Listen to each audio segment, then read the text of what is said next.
Hello everyone, I am Walt, bringing you another one of the 100 Ways to Motivate Yourself. Here we are with part 43 of this series, and this part is an interesting one all about relaxation.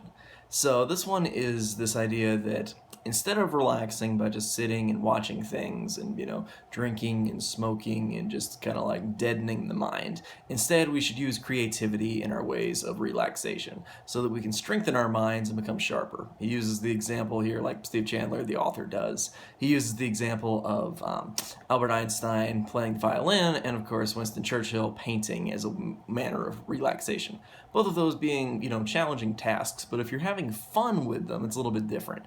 And that they use that as an idea of relaxation. Just like I think video games can be an effective way to relax if you're willing to, test your skills as a speedrunner, just play your favorite games kind of things. I, of course, use a lot of my video gaming as a way to listen to my audiobooks for college work, for just day-to-day work, for learning new things, and for, of course, like reading a bunch of these motivational materials that I'm giving to you guys. And that I can pay attention to the visual and get the audio component really effectively because, not being distracted by the... Anyway, but that's probably for another video, how to properly learn how to multitask at certain areas of the brain so you can stimulate the visual yet not, have a problem picking up certain audio cues. Anywho, regardless of that, I don't want to get too out on a tangent, but the idea here is that we can really relax by just... Instead of, I would recommend things like relaxation through meditation. That's an extremely effective method. Going for long walks, I would recommend. There's the whole Wayne Dyer principle of going into nature. That can be really relaxing.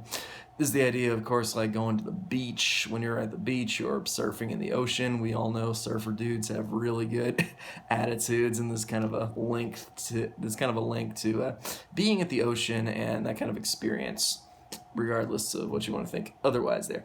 But if you want to learn how to relax just at your day-to-day home life and also strengthen your creativity and motivation, I would recommend doing a variety of different tasks. So if you normally just do one type of task at work, you don't want to do that all the time because you're going to burn yourself out.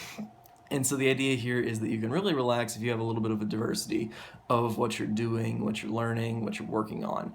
And that doing things such as painting or playing the violin, those kind of things. Drawing, I find to be pretty relaxing in that way. You can learn how to do things like coding. It could be things like playing video games. Anything that's going to be something where you're accomplishing something that could be worth something in material worth, could just be something you feel proud of. It could be an achievement, and it strengthens, and is going to strengthen your creativity. If you can do that, that kind of relaxation is the best thing you can do for yourself.